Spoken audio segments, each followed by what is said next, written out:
Hello students, Hindi में कक्षा 7 में आज हम पाठ 6 सर्वनाम पढ़ेंगे। पाठ 6 सर्वनाम। बच्चों, सर्वनाम के बारे में बताने से पहले हम कुछ उदाहरण देख लेते हैं और उसके ज़रिए आपको सर्वनाम की परिभाषा बताते हैं। तो सबसे पहले यहाँ पर है कि कक्षा में नीलकंठ पाठ पढ़ाते समय हिंदी अध्यापिका ने निम्नलिखित गद्यांश श्याम पट पर लिखा और छात्रों से रंगीन शब्दों के स्थान पर उस संज्ञा शब्द का प्रयोग करने को कहा जिसके लिए वे प्रयोग किए गए हैं।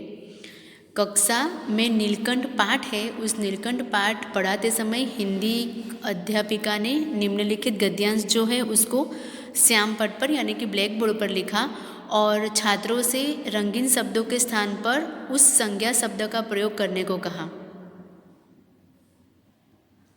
जिसके लिए वे प्रयोग किए गए हैं। अब वो जो गद्यांश है वो कुछ इस प्रकार है।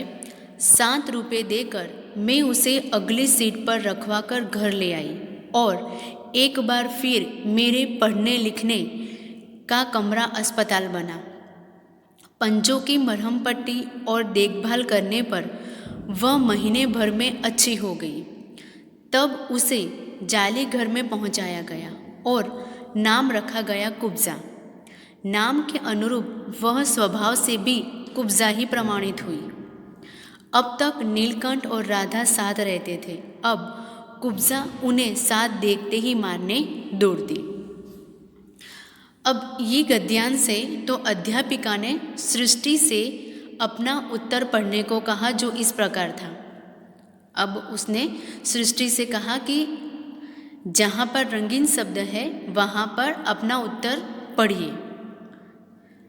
अब यहाँ पे देखो बच्चों, गद्यांश के अंदर मैं, उसे, मेरे, वह, उसे, वह और उन्हें। अब यही गद्यांश नीचे दिया गया है।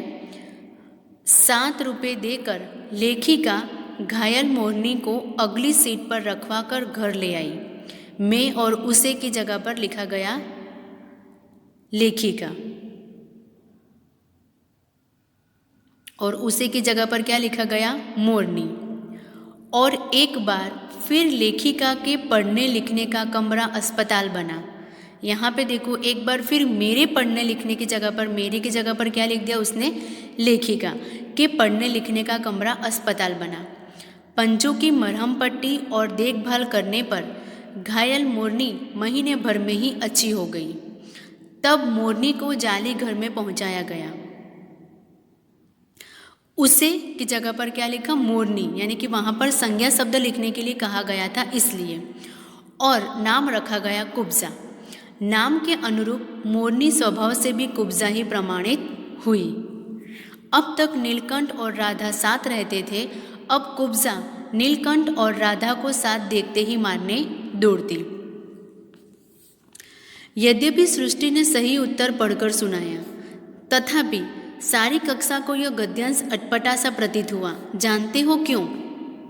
यहाँ पर एक गद्यांश से उसके अंदर संज्ञा शब्द लिखकर दूसरा गद्यांश यानी वही गद्यांश के अंदर संज्ञा शब्द लिख लिया। था उसका उत्तर सही, लेकिन फिर भी सारी कक्षा को यह गद्यांश कैसा लगा, अटपटा सा प्रतीत हुआ। तो क्यों अटपटा सा प्रतीत हुआ? क्योंकि सृष्टि के उत्तर में बार बार संज्ञा शब्दों का प्रयोग अजीब सा लग रहा है। बार बार संज्ञा शब्दों का प्रयोग उसने किया है और वो बार बार संज्ञा शब्दों का प्रयोग क्या लग रहा है, अजीब सा लग रहा है। अतः संज्ञा शब्दों की ऐसी अटपटी पुनरावृत्ति को रोकने के लिए तथा भाषा को अधिक प्रभावशाली बनाने के लिए जिन शब्दों का प्रयोग किया जाता है वे सर्वनाम शब्द कहलाते हैं। बच्चों, यहाँ पर ये पैराग्राफ के माध्यम से ये समझाया गया है कि पहला जो पैराग्राफ है उसमें मैं, उसे, वह, उन्हें, ये शब्द कौन से सर्वनाम है, ठीक है। अब अध्यापिका ने क्या किया, उसी गद्यांश के अंदर उन्होंने बोला कि जहाँ पर ये शब्द है, रंगीन शब्द है, वहाँ पर आप किसका प्रयोग करें, संज्ञा शब्द वहाँ पर रखें। अब संज्ञा शब्द रखकर ये गद्यांश को वापस से लिखा गया। मैं, उसे की जगह पर लेखिका, उसे की जगह पे मोरनी, यानी वो संज्ञा शब्द वहाँ पर लिखे गए। अब वो पूरा गद्यांश यानी कि पूरा पैराग्राफ वहाँ पर कंप्लीट हो गया। लेकिन फिर भी वहाँ पर संज्ञा रखे जाने के बावजूद भी वो गद्यांश थोड़ा सा अटपटा लगा। क्यों अटपटा लगा? क्योंकि वहाँ पर बार बार संज्ञा शब्दों का प्रयोग हो रहा था, और अगर बार बार हम उसका प्रयोग करेंगे तो उससे क्या होगा, जो हमारी अरुचिकर लगेगा हमें उसे पढ़ने में भी। और दूसरा कि संज्ञा के स्थान पर अगर जहाँ पर ज़रूरत होती वहाँ पर हम सर्वनाम का प्रयोग करते हैं तो इससे क्या होती है, भाषा हमारी प्रभावशाली बनती है। और एक ही एक शब्दों को हम बार बार लिखते हैं तो उससे भाषा अरुचिकर हो जाती है। तो भाषा को प्रभावशाली बनाने के लिए जिन शब्दों का प्रयोग किया जाता है उन्हें हम सर्वनाम शब्द कहलाते हैं।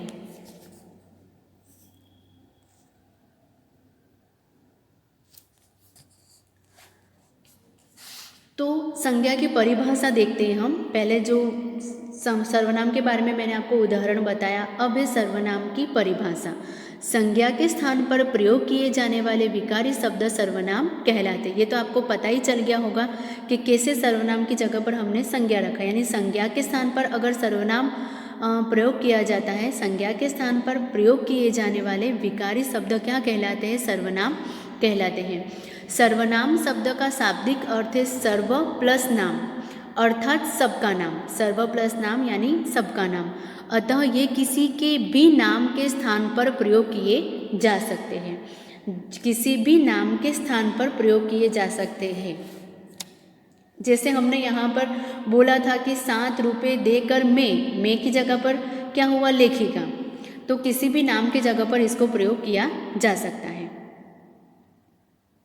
संज्ञा शब्दों के स्थान पर प्रयोग में लाए जाने के कारण यह आवश्यक है कि सर्वनाम के प्रयोग से पहले कम से कम एक बार संज्ञा का उल्लेख अवश्य हो। संज्ञा शब्दों के स्थान पर प्रयोग में लाए जाने के कारण यह आवश्यक है कि सर्वनाम के प्रयोग से पहले, यानी कि एक बार संज्ञा शब्द का प्रयोग हो जाना चाहिए कि ये संज्ञा शब्द है, फिर उसके बाद हम उसी संज्ञा के स्थान पर हम सर्वनाम शब्दों को रख सकते हैं। एक बार संज्ञा का वहाँ पर प्रयोग हो जाना चाहिए, फिर उसके बाद हम क्या रख सकते हैं, उस संज्ञा शब्द के स्थान पर हम सर्वनाम रख सकते हैं।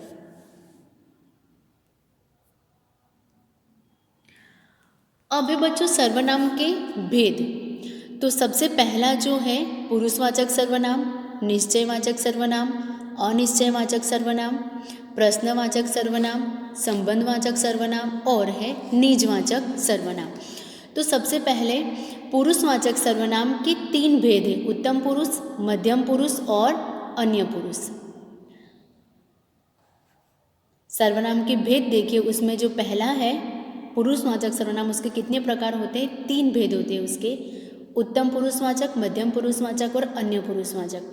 सबसे पहले हम पुरुषवाचक सर्वनाम देखते हैं और फिर उसके तीनों भेदों को देखेंगे कि उत्तम पुरुष कौन सा है, मध्यम पुरुष कौन सा है और अन्य पुरुष क्या है। तो पहले पुरुषवाचक सर्वनाम क्या है, उदाहरण के माध्यम से यहाँ पर बताया गया है बच्चों कि माताजी बाजार से सब्जी लेकर लौटी और नेहा से बोली, लो मैं सब्जी ले आई।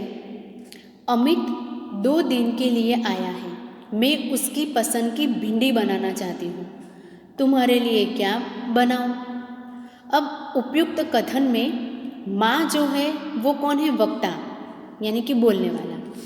बेटी यानी नेहा, नेहा कौन है, श्रोता, श्रोता मतलब सुनने वाला।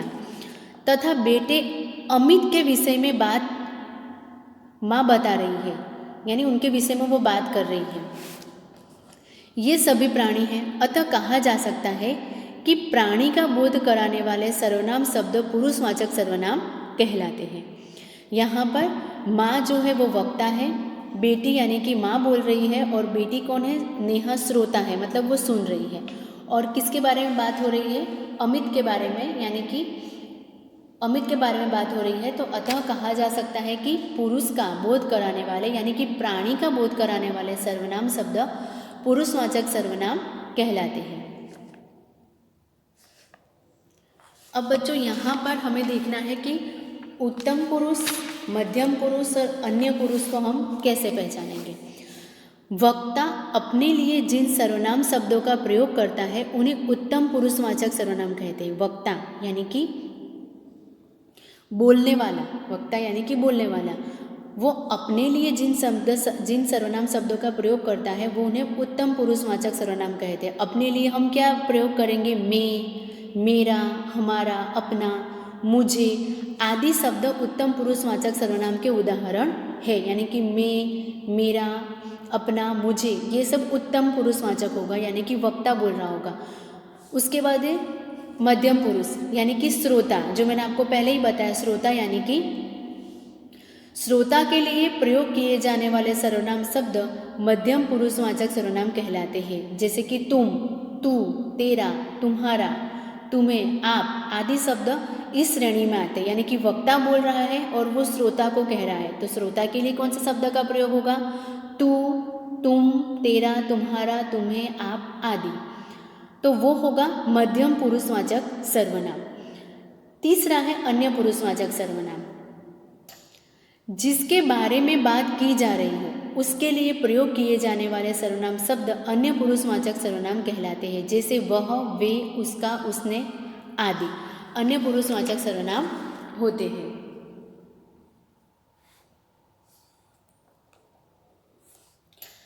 तो यहाँ पर हमने देखा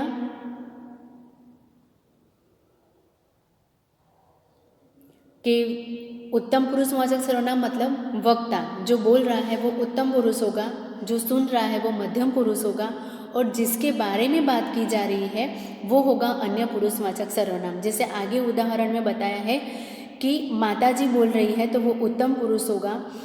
नेहा मतलब जो बेटी है उनकी, वो सुन रही है तो वो मध्यम पुरुष होगा। और वो किसके बारे में बात कर रही है? उनकी बेटी मतलब अमित के बारे में बात कर रही है, तो वो होगा अन्य पुरुषवाचक सर्वनाम। तो अन्य पुरुषवाचक सर्वनाम में वह, वे, उसका, उसने आदि अन्य पुरुषवाचक सर्वनाम कहलाते हैं।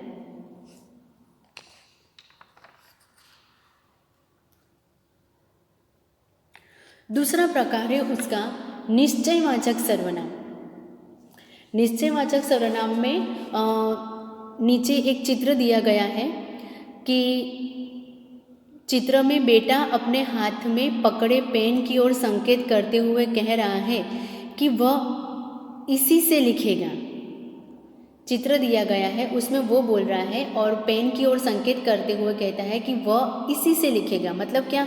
निश्चित वस्तु वहाँ पर बताई गई कि वो इसी पेन से लिखेगा, तो वो निश्चित वस्तु है। तो ऐसे सर्वनाम शब्द जो किसी दूर या पास के निश्चित स्थान, व्यक्ति या वस्तु के लिए प्रयुक्त हो उन्हें निश्चयवाचक सर्वनाम कहते हैं। ऐसे सर्वनाम शब्द जो किसी दूर या पास के निश्चित स्थान या व्यक्ति या वस्तु के लिए प्रयुक्त होता है, लेकिन निश्चित होना चाहिए, उसमें कोई भी शंका होनी नहीं चाहिए। वो निश्चित व्यक्ति, वस्तु या स्थान के लिए प्रयुक्त हो उन्हें निश्चयवाचक सर्वनाम कहते हैं। यही, इसी, उसी, वही आदि निश्चयवाचक सर्वनाम है।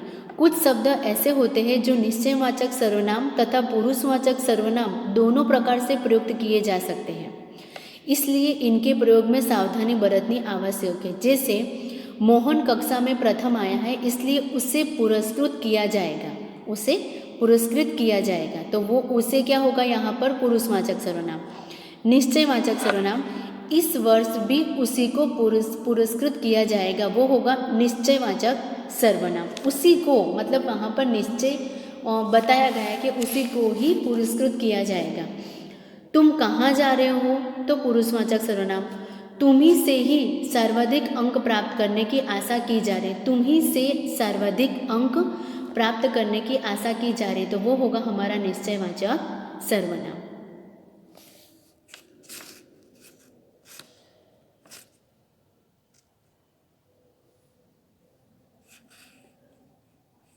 तो बच्चों यहाँ पर हमने सर्वनाम की परिभाषा देखी और उसके प्रकार देखे। प्रकार में हमने पुरुषवाचक सर्वनाम और निश्चयवाचक सर्वनाम देखा। पुरुषवाचक सर्वनाम के 3 प्रकार होते हैं, उत्तम पुरुषवाचक, मध्यम पुरुषवाचक और अन्य पुरुषवाचक। और दूसरा प्रकार जो हमने देखा वो देखा निश्चयवाचक सर्वनाम।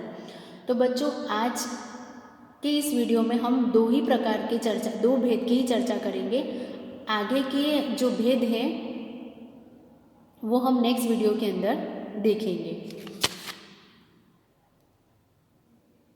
Thank you.